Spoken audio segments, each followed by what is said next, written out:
క్రీస్తునందున ప్రియులకు ప్రేమతో వందనాలు తెలియజేస్తున్నాను. జూలై నెల 1వ తేదీ 2025. ఈరోజు దేవుడు మనకు చేస్తున్న వాగ్దానం ఏమిటనగా, కీర్తనల గ్రంథము 30వ కీర్తన 5వ చరణం. ఆయన కోపము నిమిషమాత్రం ఉండును, ఆయన దయ ఆయుష్కాలమంతయు నిలుచును.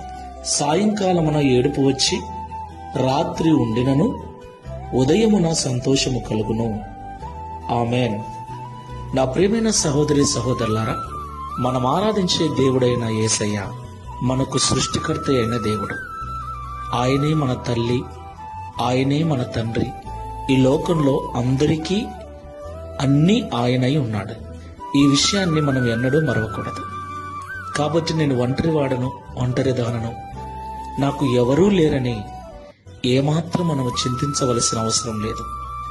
ఎందుకంటే ఆయన మన మీద దయచూపు వాడై ఉన్నాడు.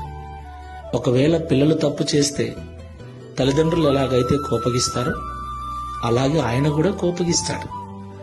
అయితే మన కోపం మన పిల్లల మీద ఎప్పుడూ ఉంటుందా? ఉండదు కదా.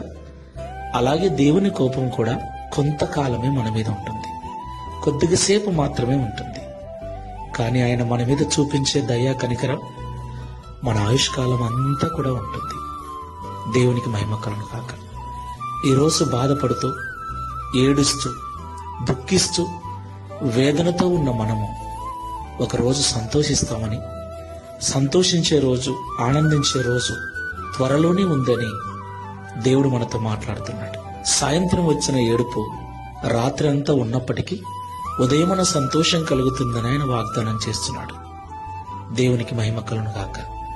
ఈ మాటలు వింటున్న ప్రియ సహోదరు, Download ShareChat.